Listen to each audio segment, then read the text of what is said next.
Liam pressed his face against the observation window, watching ships drift past like mechanical fish in an ocean of stars. Station Meridian 7 hummed beneath his feet, a constant vibration that reminded him they were floating in space, far from Earth. His mother said they would be here for 3 weeks while she studied alien plants. 3 weeks felt like forever to a 10-year-old boy. "Stay close." Badger's translation collar crackled. The honey badger sat beside him, black and white fur slightly raised. Badger never liked crowds. The main corridor stretched ahead, filled with aliens of every shape and size. Some walked on 2 legs, others on 4 or 6. Some floated. One creature looked like a pile of moving crystals. Liam had stopped being surprised after the first day. His mother always said the galaxy was diverse, but seeing it was different from reading about it. A group of krill merchants blocked the path ahead. They were tall, maybe 7 feet, with scales that shimmered green and gold under the station lights. Their eyes were cold like a snake's eyes. Liam had learned to recognize them quickly. The krill controlled most of the station's trade, and they didn't like humans much. "Move, soft skin," one of them hissed as Liam approached. The krill didn't step aside. His companions laughed, a sound like rocks grinding together. Liam felt Badger tense beside him. The honey badger's claws clicked against the metal floor.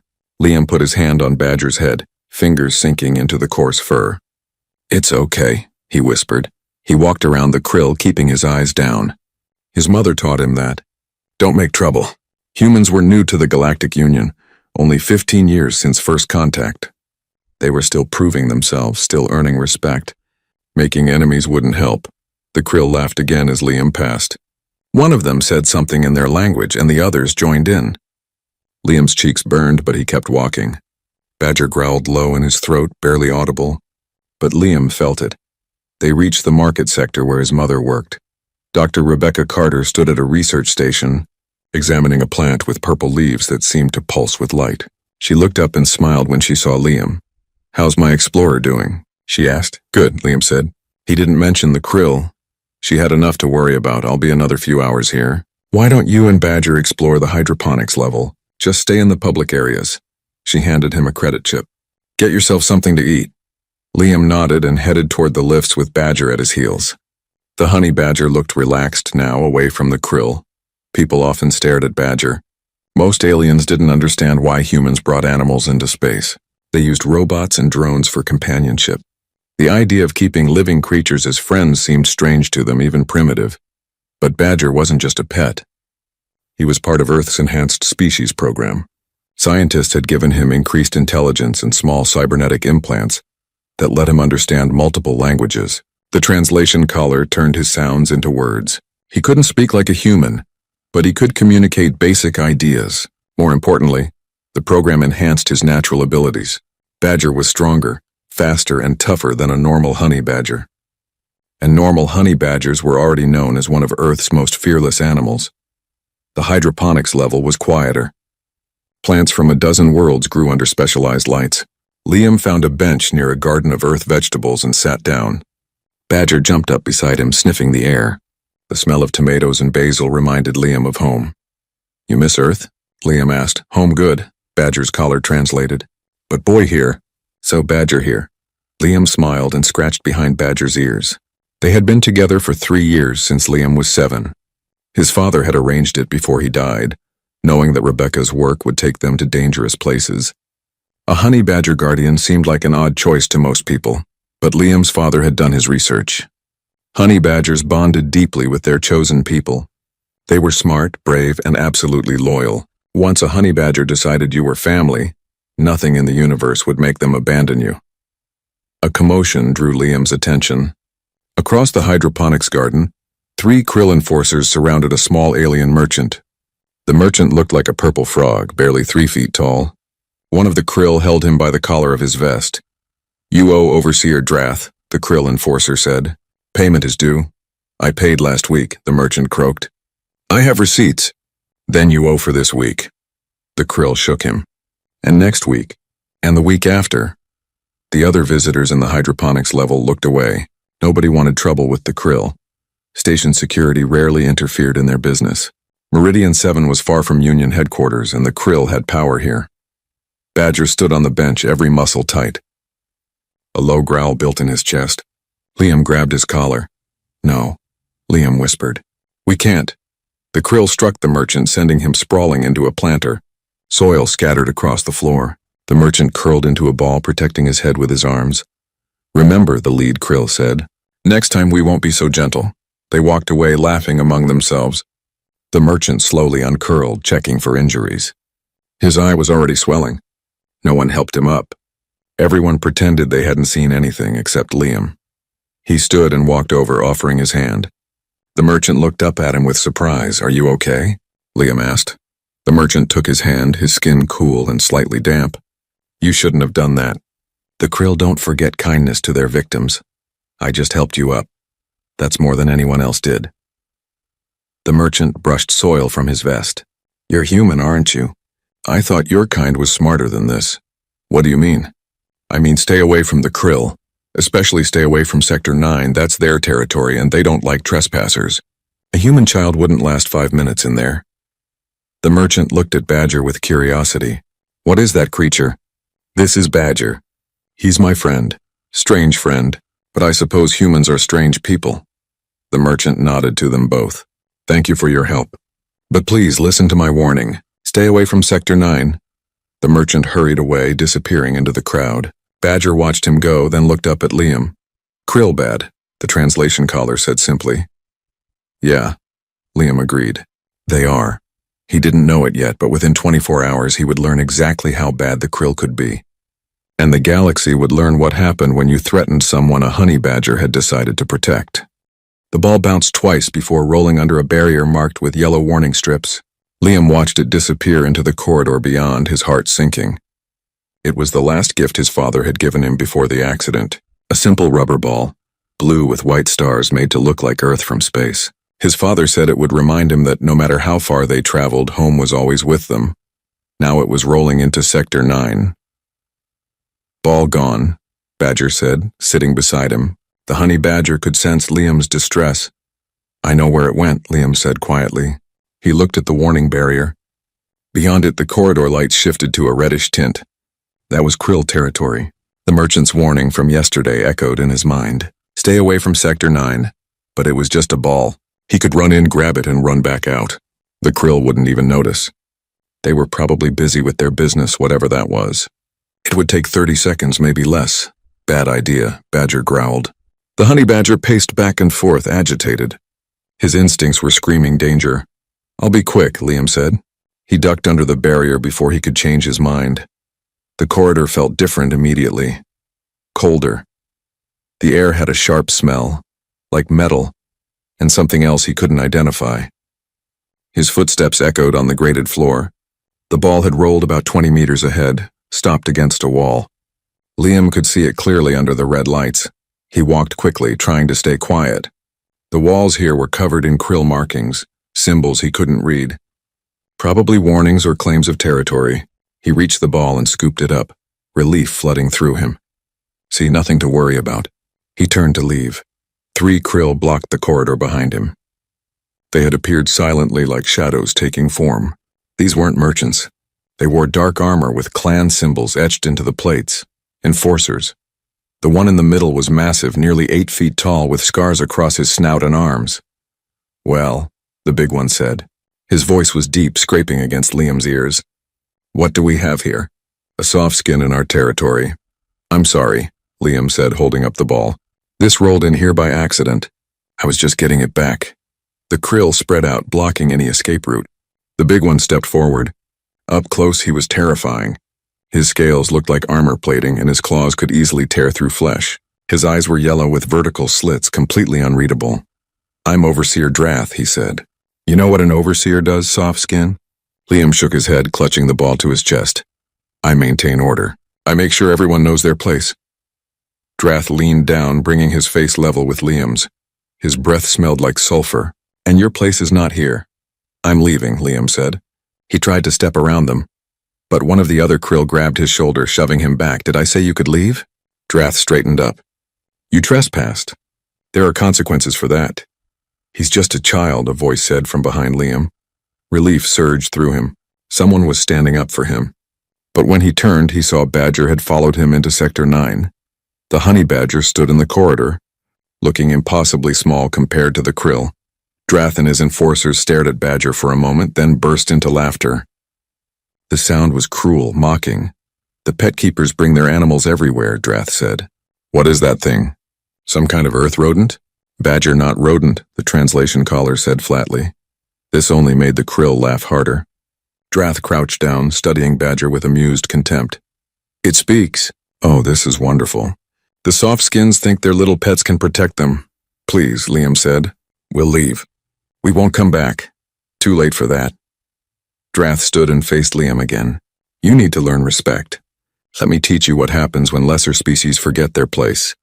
The overseer's hand moved faster than Liam expected. The strike caught him across the face, a casual backhand that lifted Liam off his feet and slammed him against the wall. Pain exploded through his skull. The ball fell from his hands, bouncing away. The world tilted and blurred. He tasted blood in his mouth.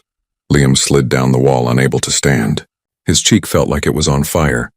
Through watering eyes, he saw Drath approaching again, raising his hand for another blow. Then Badger moved between them. The honey badger had been sitting quietly, watching. But the moment Drath struck Liam, something changed. Badger's fur stood completely on end, making him look twice his normal size. His claws extended, scraping against the metal floor, and his eyes, usually dark and curious, became flat and hard. The translation caller activated. 2 words spoken in a tone that made even the krill pause. "My turn." Drath stared down at the small animal. Then he laughed again, though this time it sounded forced. "Your turn? Your turn to what, rodent? Roll over, play dead?" Badger didn't respond. He just stood there, absolutely still, positioned between Liam and the krill. His muscles were coiled tight, ready to explode into motion. "Stupid animal," Drath muttered. He raised his foot to kick Badger aside. Liam tried to shout a warning, but his mouth wouldn't work properly. His vision was still swimming from the blow. He saw Drath's leg move forward, saw Badger's body tense. And then, somewhere in his foggy mind, he remembered something his father had told him. They had been at the enhancement center the day Badger was assigned to them. Liam asked why they chose honey badgers for the program. There were bigger animals, stronger animals. His father had knelt down and looked him in the eye. "Size doesn't matter as much as you think, son. Honey badgers are special. They're one of the most fearless animals on Earth. They'll fight lions, fight buffalo, fight anything that threatens what they protect. And once you threaten what they protect, nothing in the universe can stop them. They don't know how to quit. They don't know how to surrender. They only know how to fight until the threat is gone or they are." Liam had nodded, not really understanding. Badger was so small and friendly. It was hard to imagine him fighting anything. Now in Sector 9, with blood running down his chin and his cheek swelling, Liam understood. Drath's kick never landed. Badger launched himself forward with explosive speed, jaws open, claws extended. The honey badger's enhanced body moved like a weapon forged specifically for this moment.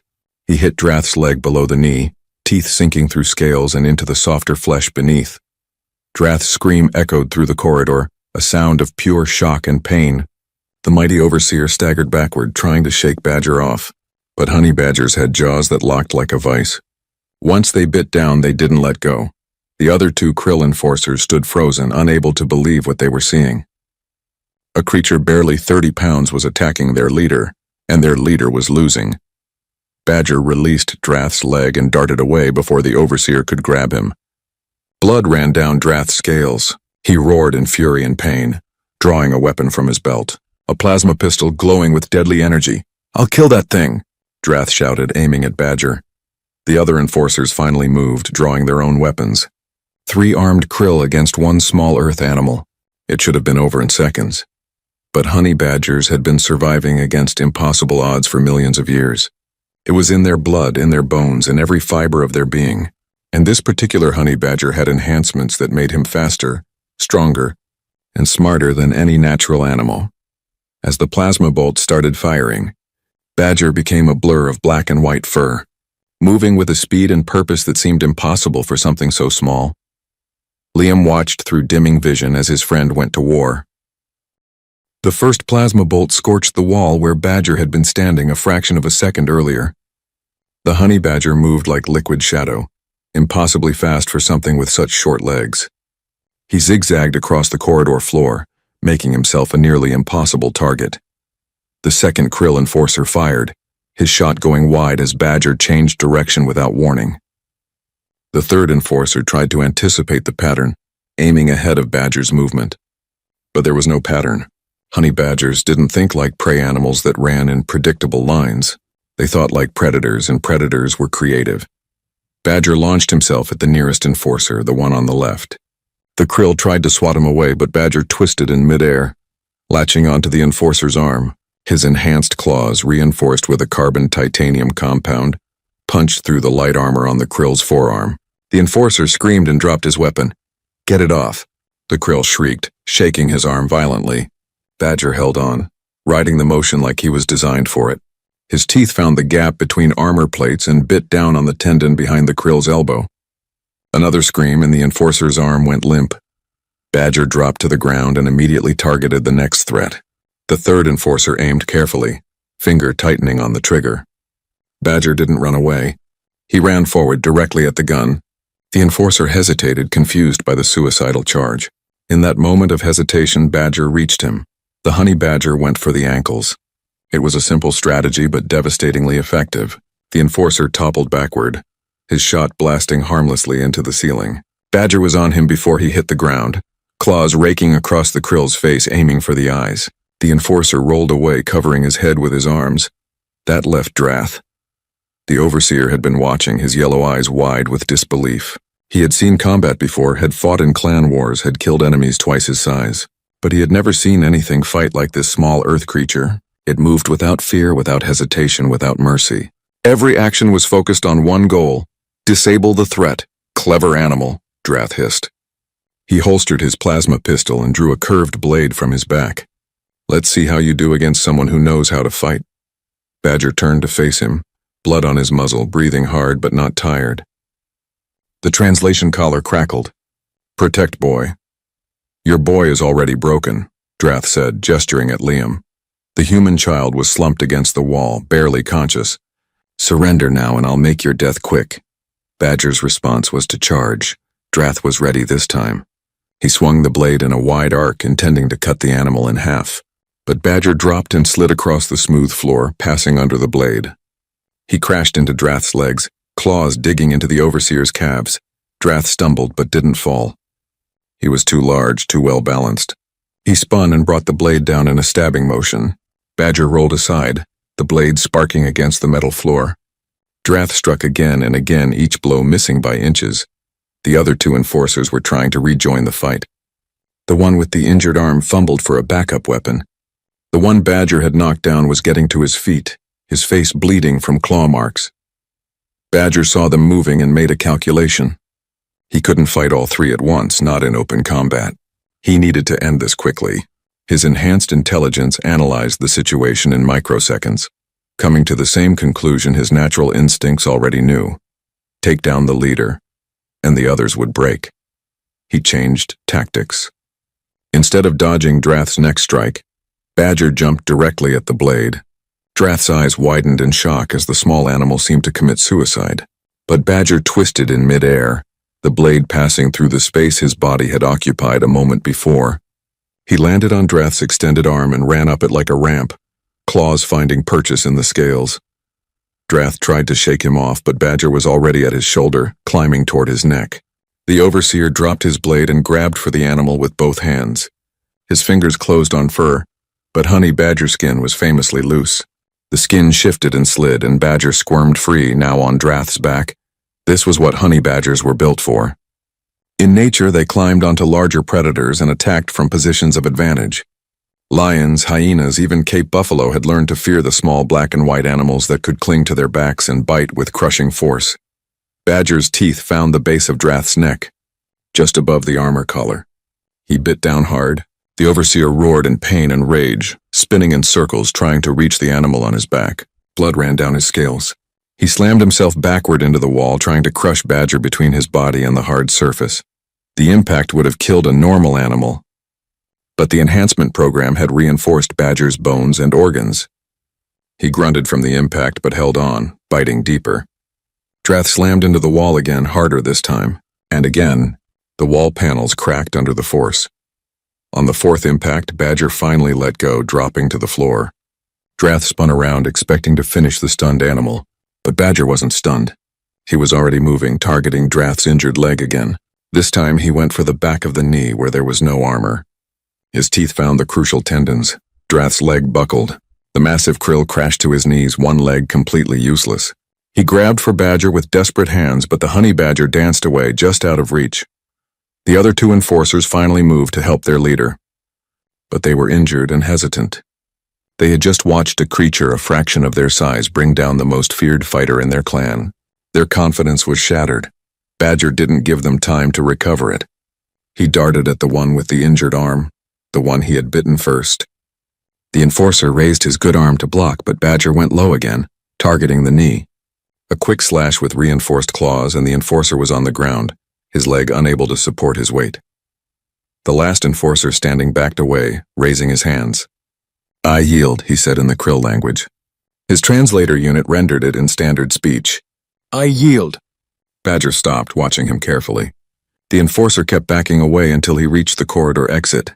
Then he turned and ran. His footsteps echoed as he fled Sector 9. That left Drath. The overseer was on his knees, one hand pressed against the bleeding wound on his neck, the other trying to support himself. His face was twisted in pain and fury. He glared at Badger with pure hatred. "Impossible," he gasped. "You're just an animal. Just a stupid earth animal." Badger sat down, his tongue lolling slightly. He was breathing hard now, tired from the fight. But he positioned himself between Drath and Liam, never taking his eyes off the krill. "Not stupid," the translation caller said. "Protective." Drath tried to stand, but his injured leg collapsed under him. He fell forward, catching himself on his hands. Blood dripped from multiple wounds onto the metal floor. Behind Badger, Liam stirred. The boy's eyes fluttered open, his vision slowly clearing. He saw Badger sitting in front of him, saw the injured krill scattered around the corridor, saw the blood. "Badger." Liam's voice was weak, slurred. The honey badger's ear twitched, but he didn't turn around. He was still watching Drath, making sure the threat was truly neutralized. Footsteps echoed in the corridor, multiple sets, running. Station security was finally arriving. A spider-like alien in a security uniform rounded the corner, followed by 3 others. They stopped abruptly, taking in the scene. 4 krill enforcers, all injured, one of them barely conscious. A small earth animal sitting calmly in the middle of it all. A human child bleeding against the wall. The lead security officer, whose name tag read Officer Tess, stared at Badger. Her multiple eyes blinked in sequence, a sign of extreme confusion. "What happened here?" she asked. Liam tried to answer, but his mouth wasn't working right. His cheek was swollen, his lip split. Badger's translation collar activated instead. The honey badger looked directly at Officer Tess. "Krill hit boy." Badger stopped Krill. "Boy safe now." Officer Tess looked from Badger to the injured krill, then back to Badger. In all her years of security work, she had never seen anything like this. "What are you?" she whispered. Liam managed to speak, his words slightly garbled but understandable. "He's my friend." The medical bay smelled like antiseptic and ozone. Liam sat on an examination table while a Vrillon doctor, who looked like a walking mantis, scanned his injuries with a device that hummed softly. His mother stood beside him, her hand gripping his shoulder so tightly it almost hurt. She hadn't let go since security brought him to the medical bay.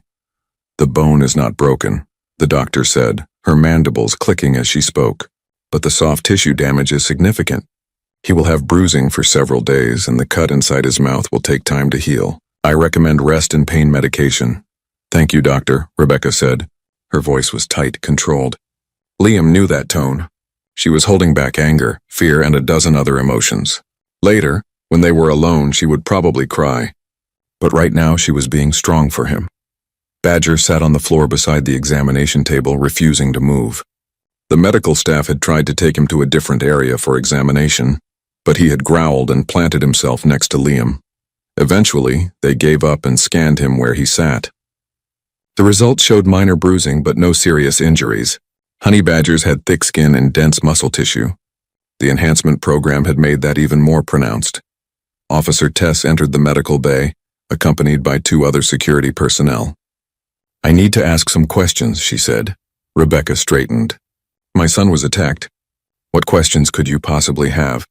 "I understand your anger, Dr. Carter. But there are serious concerns about what happened. 4 krill enforcers are in critical care. One of them may lose the use of his arm permanently. Another will need extensive surgery on his leg, all from a single animal.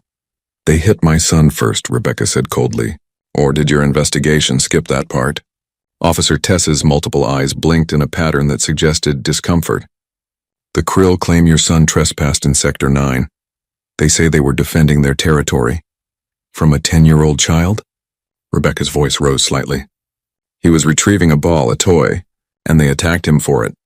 We have security footage, Officer Tess said. She pulled out a data pad and activated it. The screen showed Liam entering Sector 9, picking up his ball, and then the confrontation with Drath and the other enforcers. The angle wasn't perfect, but it clearly showed Drath striking Liam first. It showed the boy falling, bleeding, and then it showed Badger moving between them.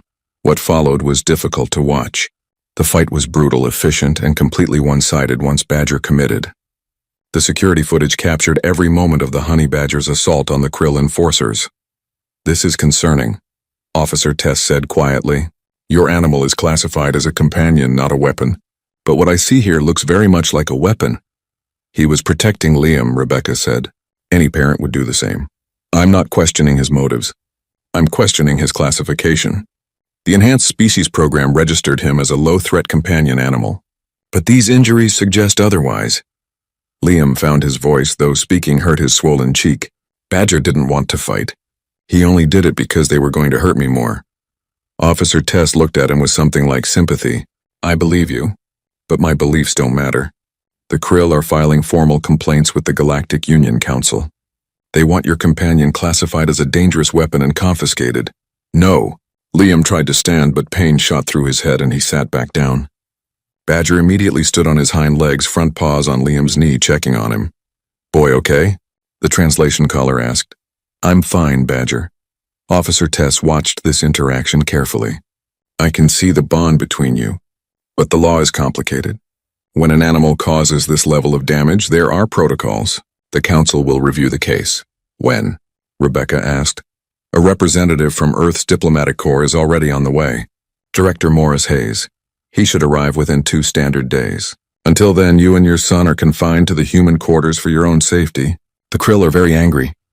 As if to emphasize her point, an alarm sounded somewhere in the station. Officer Tess checked her communicator, her expression darkening. A krill clan ship just entered the system. They're demanding justice for their injured. Rebecca pulled Liam closer. You need to protect us. That's your job. I will do my best, Dr. Carter. But understand this situation is bigger than one incident now. The krill are powerful. They have allies. And right now humanity doesn't have many friends in this sector. Over the next day, news of the fight spread throughout the station and beyond. Liam stayed in the human quarters with his mother and Badger, watching news feeds on the data screen. The story was everywhere. Human child's pet mauled krill enforcers, read one headline. Earth animal proves more dangerous than expected, said another. Is humanity weaponizing animals? Asked a third. The feeds showed images of Badger, zoomed in and analyzed. Experts from various species debated what they were seeing. Most of them had never heard of honey badgers before. Earth's wildlife wasn't common knowledge in the galaxy. One expert, a Thoran scientist with blue skin and 4 arms, appeared on multiple feeds.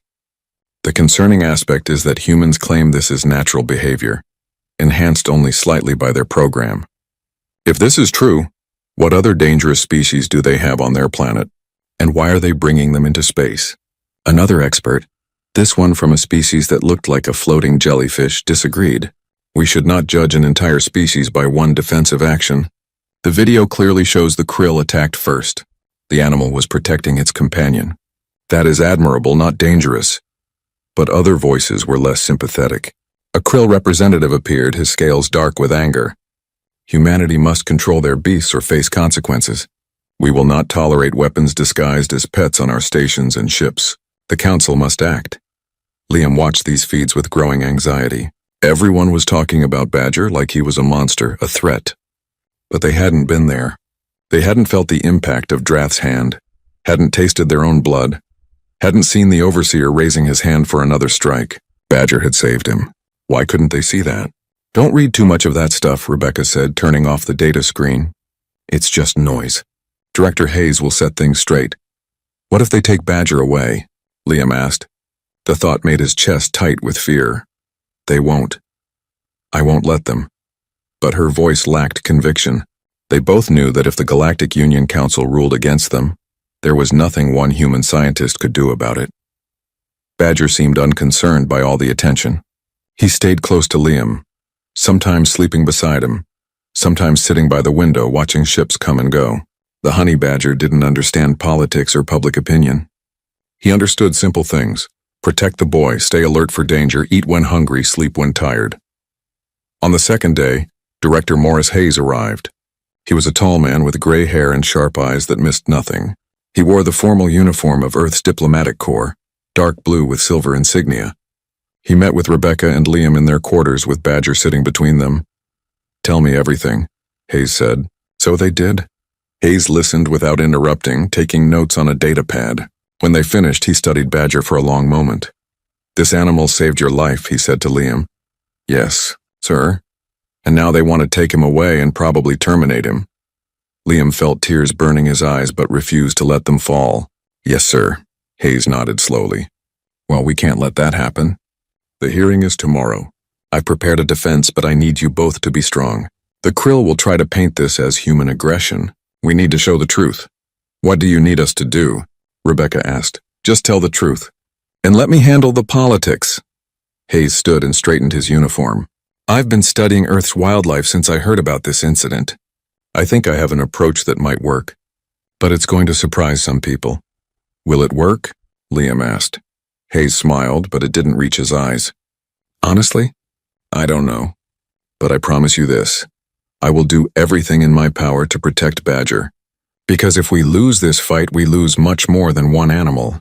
We lose humanity's reputation in the galaxy, and we lose the right to be who we are.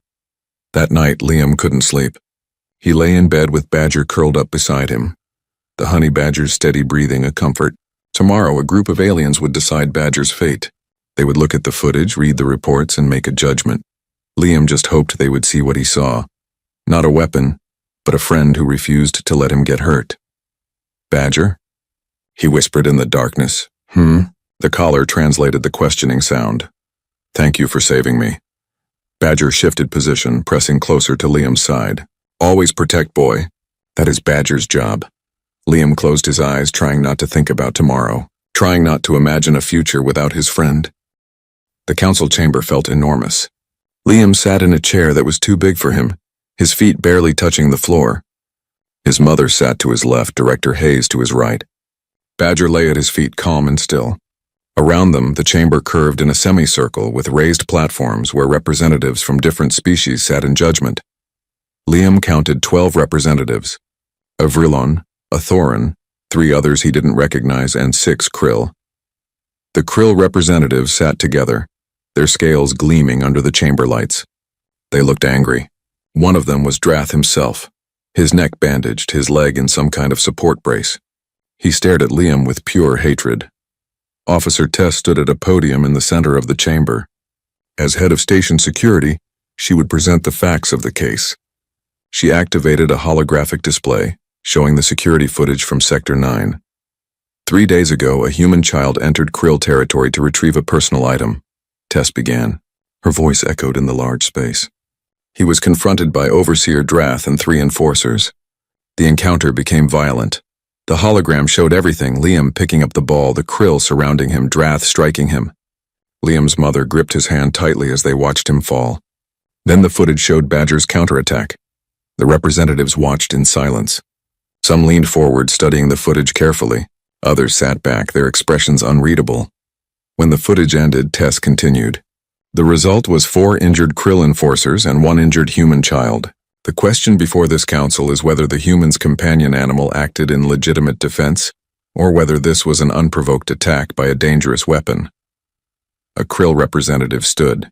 His scales were darker than the others, almost black, with red markings. I am clan leader Varth. The answer is obvious. This creature is a weapon. Look at the damage it caused. 4 trained warriors injured by 1 small animal. This is not natural. This is military engineering. Director Hayes stood smoothly. May I respond? The head counselor, a elderly Thorin with pale blue skin, nodded. Please proceed, Director Hayes. Hayes walked to the center of the chamber, his movements confident. Clan leader Varth is correct about one thing. The damage was significant. But he is wrong about the cause. This was not military engineering. This was nature, enhanced only slightly by medical science. You admit the animal was enhanced, Varth said. Therefore, it is a weapon. By that logic, any species that uses medical technology to improve their natural abilities is a weapon.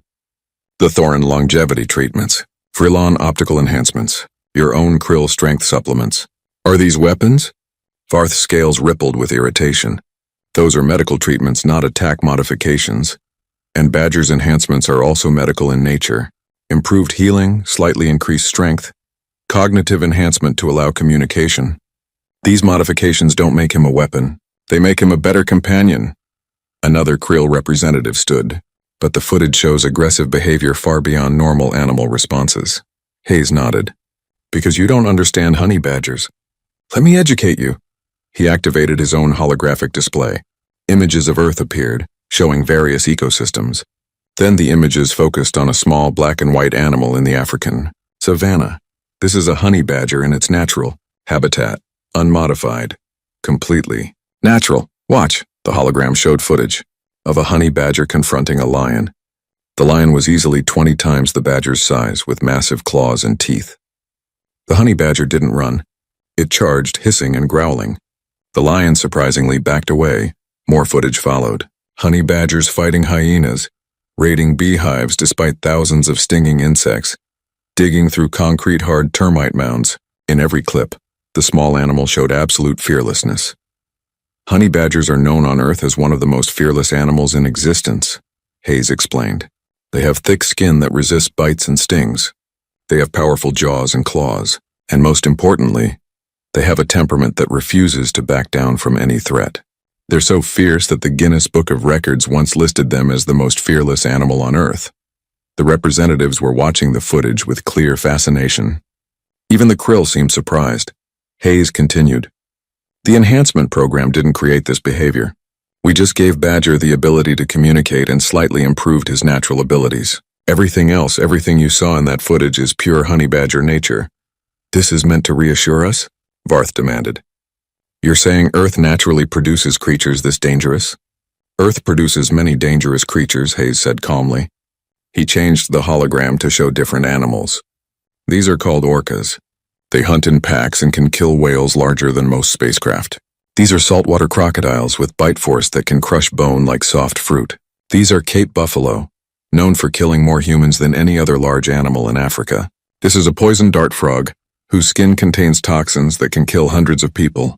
And this is a microscopic organism called Toxoplasma gondii, a parasite that can literally alter brain chemistry and behavior. The council chamber was silent. The representatives stared at the images, clearly disturbed. Should I continue? Hayes asked. I have documentation on thousands of Earth species. Bears that can run 40 miles per hour despite weighing half a ton. Spiders with venom that causes painful death. Fish that generate enough electricity to stun a human. Birds with claws that can disembowel prey with a single kick. Earth is a remarkably dangerous planet by galactic standards. The elderly Thorin counselor spoke up. How do humans survive on such a world? Hayes smiled. We evolved alongside these creatures. We learned to respect them, to avoid the dangerous ones, and to befriend the ones that would accept friendship. Humanity's greatest strength isn't our technology or our intelligence. It's our ability to form bonds with other species. Dogs, cats, horses, even birds. We've been partnering with animals for thousands of years. He gestured to Badger. The enhancement program is just an extension of that ancient partnership. We don't create weapons. We create companions who can thrive in space alongside us. Clan leader Varth wasn't giving up. Yet your companion attacked trained warriors. That is not the action of a pet.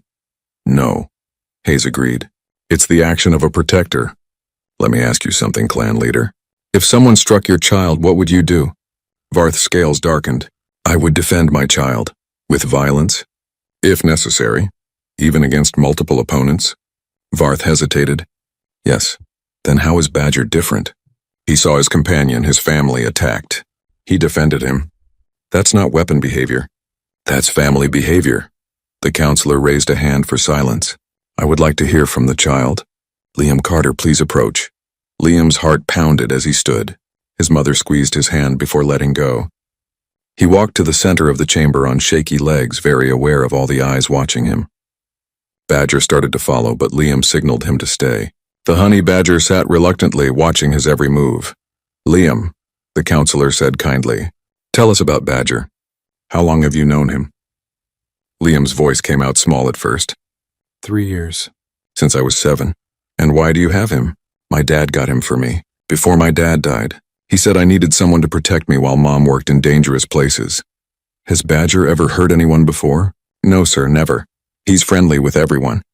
He plays with other animals on stations we visit. He's gentle with small children. Then why did he attack the krill? Liam touched his still swollen cheek.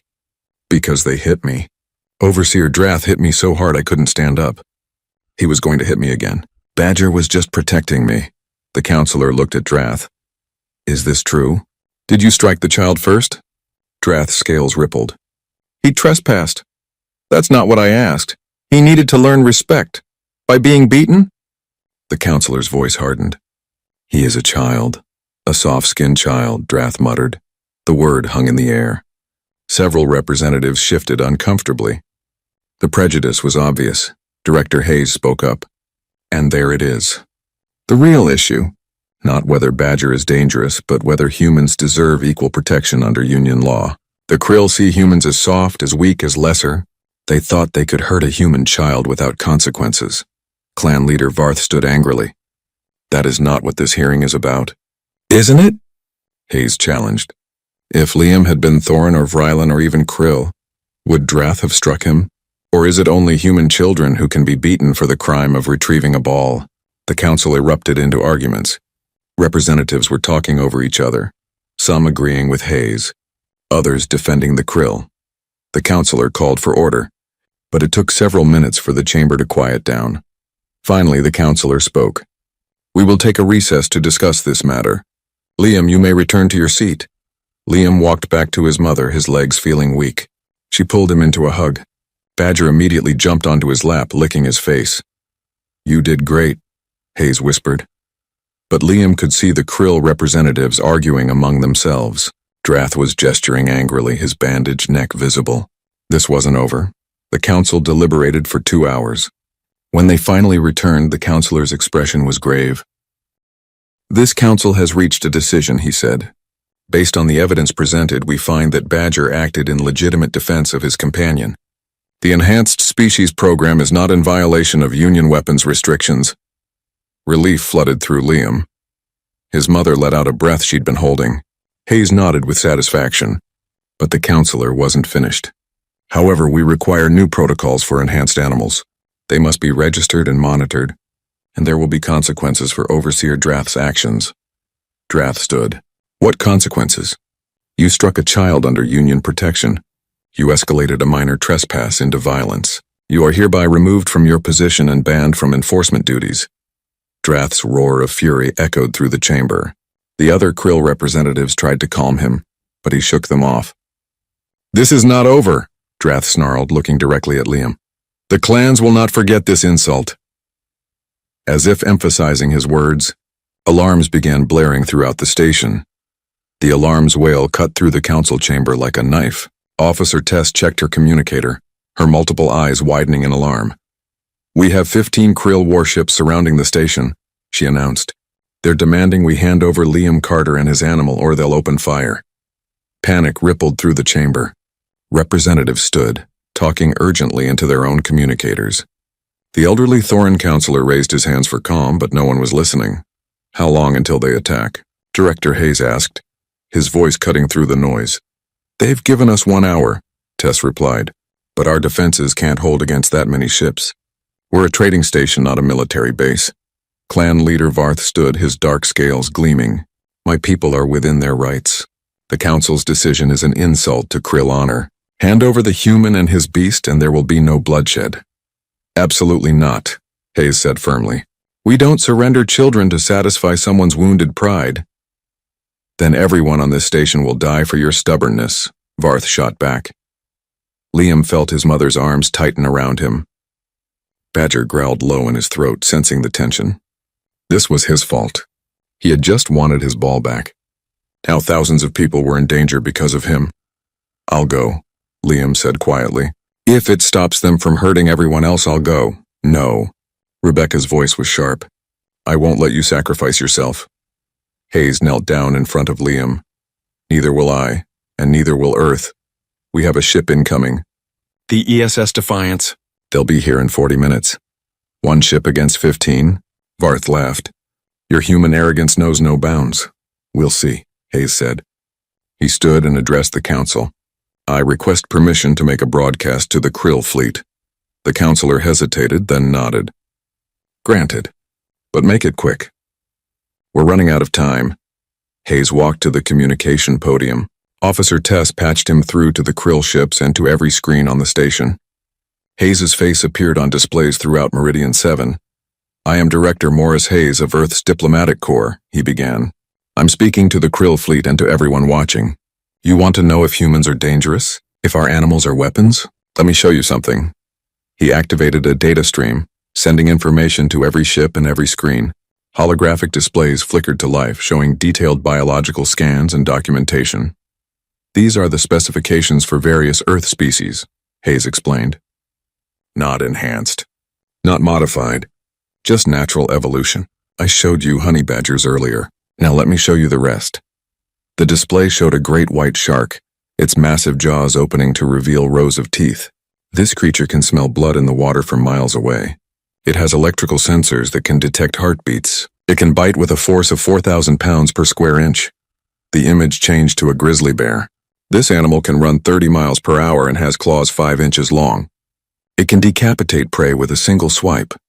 More images followed in rapid succession. A box jellyfish with venom that could kill a human in minutes. A hippopotamus that killed more people in Africa than any other large animal. A mosquito carrying malaria. A blue-ringed octopus with neurotoxin. A cassowary with claws that could disembowel. And these are just the large visible threats, Hayes continued. Earth has bacteria that eat flesh. Viruses that can wipe out entire populations. Fungi that take over their hosts' brains. We have plants that can poison you with a touch. Insects that burrow under your skin. Parasites that live in your blood. The representatives in the council chamber were staring at the displays in horror. Even the Krill seemed disturbed. Earth is classified as a Class 7 death world by Galactic Union standards, Hayes said. Do you know what that means? It means our planet is so hostile, so filled with competing predators and dangers that most species wouldn't survive there for a week without environmental suits. He paused, letting that sink in. Humans evolved in this environment. We didn't just survive. We thrived. We climbed to the top of the food chain not through size or strength, but through intelligence, cooperation, and adaptability. And most importantly, through our ability to form alliances with other species. The display changed again, showing humans with dogs, hunting together, humans with horses traveling vast distances, humans with cats protecting grain stores from rodents, humans with crows, solving complex problems together. While other species built technology to replace nature, we brought nature with us, Hayes said. Our ships carry plants for oxygen and food. Our stations have gardens and animals. We don't see this as primitive. We see it as strength. Because we understand something fundamental. Life supports life. Diversity makes us stronger. He changed the display one final time, showing Badger sitting peacefully with Liam, the honey badger's head resting on the boy's knee. This is what you call a weapon? This is a child and his protector, a bond that goes back millions of years on our planet. Yes, Badger is dangerous when his family is threatened, but so is every parent in this galaxy. The Krill understand this. Their clans are built on protecting their own. How is Badger different? Silence filled the communication channel. Hayes pressed his advantage. The ESS Defiance is bringing something special. Not weapons, not soldiers. Just information. A complete database of Earth's biological diversity. Thousands of species, all cataloged, all explained. We want you to see what we live with every day. And then ask yourself, if humans can thrive on a planet with great white sharks and grizzly bears and honey badgers, what makes you think we're weak? The display showed the ESS Defiance approaching the station. It was a research vessel, not a warship.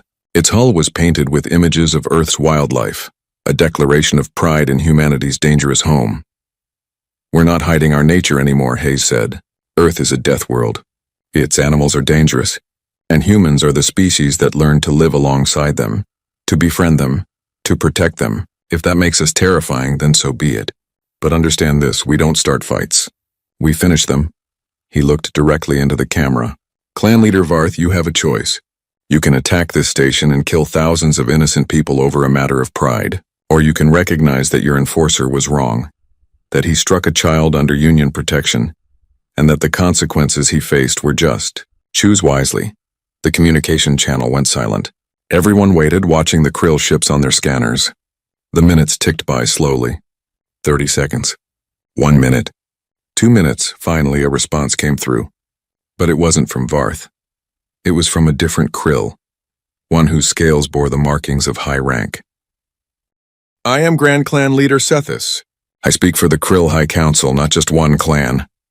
The alien's voice was deep, commanding. Director Hayes, your demonstration is noted. We were not aware that Earth was classified as a Class 7 death world. This changes the context of the situation. Liam held his breath. Badger's ears perked up listening to the voice. Sethis continued.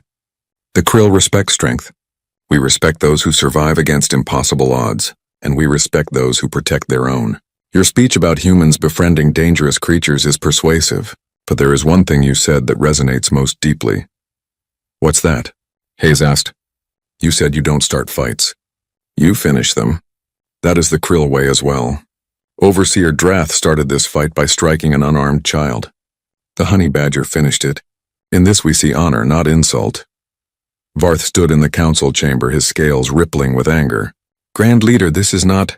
Silence, Varth. Your clan's honor was damaged by Drath's dishonorable action, not by the council's judgment. The human child was retrieving a personal item. That is not trespassing. That is innocence. To strike innocence is weakness, not strength. The other Krill representatives were nodding. Even they seemed to agree with the Grand Leader's assessment. Sethis's voice continued over the speakers. The fleet will withdraw. But Director Hayes, know that the Krill will be watching humanity closely. You come from a death world. You bring dangerous animals into space. You claim to not start fights. We will hold you to that claim. If humans prove to be aggressive, we will respond with overwhelming force. But if you prove to be honorable, as this incident suggests, then perhaps our peoples can find mutual respect. That's all we ask, Hayes said. Mutual respect. Then you have it, for now. Sethis out. The communication channel closed. On the scanners, the Krill ships began to pull back, forming a departure formation. Within minutes, they jumped to hyperspace, leaving the station in peace. The council chamber erupted in relief and celebration. Representatives who had been terrified minutes ago were now congratulating each other on surviving the crisis. Officer Tess slumped in her chair, her multiple eyes closing briefly. Hayes returned to Liam and Rebecca. It's over, he said simply. Rebecca pulled him into a hug, tears streaming down her face. Thank you. Thank you so much. Liam looked up at Hayes. Did you mean all that stuff about Earth being dangerous? Hayes smiled. Every word. Earth is a remarkable planet, Liam. Most species in the galaxy evolved on worlds where the biggest danger was weather or scarcity of resources. But Earth? Earth is filled with predators competing for survival. It made us tough. It made us adaptable. And it made us appreciate the value of forming alliances with other species. He crouched down and looked at Badger. Your friend here is a perfect example. Honey badgers are small, but they're survivors, just like humans. We recognize ourselves in them, I think. That's why the enhancement program works so well. The counselor approached. Director Hayes, the council would like to formally thank you. Your handling of this crisis was masterful. I just told the truth, Hayes said. Though I'll admit I enjoyed seeing their faces when they realized what kind of planet we come from. Over the next few days, everything changed for humanity in the galaxy. The information Hayes had broadcast spread across Union space. Scientists studied the data on Earth's wildlife with fascination and horror. News reports discussed whether humans should be reclassified from a peaceful species to a potentially dangerous one. But something else happened too. Other species began to look at humans with new respect. The small, supposedly weak newcomers came from a death world and had brought their dangerous animals with them as friends. That took a special kind of courage or craziness, and either way, it commanded attention. The Enhanced Species Program was officially recognized by the Galactic Union. New protocols required registration and monitoring, but the program was legal. More importantly, it became popular. Other humans started bringing their enhanced companions into space. Dogs, cats, ravens, even an octopus. Liam and his mother returned to their quarters, exhausted but relieved. Badger immediately curled up on Liam's bed, finally relaxed. The honey badger had been tense for days, ready to protect his boy at any moment. Now, with the threat gone, he could rest. Liam sat beside him, running his fingers through the coarse fur. The bruise on his cheek was fading, turning from purple to yellow-green. It would be gone soon, but he knew he would always remember the day everything changed. "You know what's funny?" Rebecca said, sitting on the edge of the bed. "We came to this station to study alien plants. I was so worried about making a good impression, about showing that humans could contribute to the galactic community, and then my son and his honey badger ended up teaching the galaxy a lesson about Earth." "I didn't mean to," Liam said. "I know, but sometimes the best lessons are the unplanned ones." She kissed his forehead. "Your father would be so proud of you, and of Badger." Liam thought about his father, about the day he had brought Badger home. His father had knelt down and said, "This little guy will always protect you, no matter what." That's what honey badgers do. He had been right. Later that evening, Director Hayes stopped by to say goodbye. He was heading back to Earth to brief the diplomatic corps on the incident. "You're going to be famous, you know," he told Liam.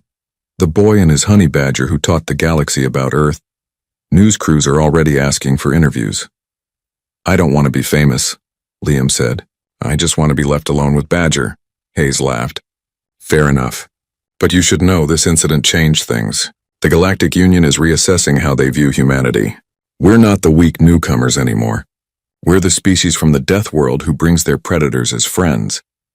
"Is that good?" Liam asked. "Time will tell, but I think so.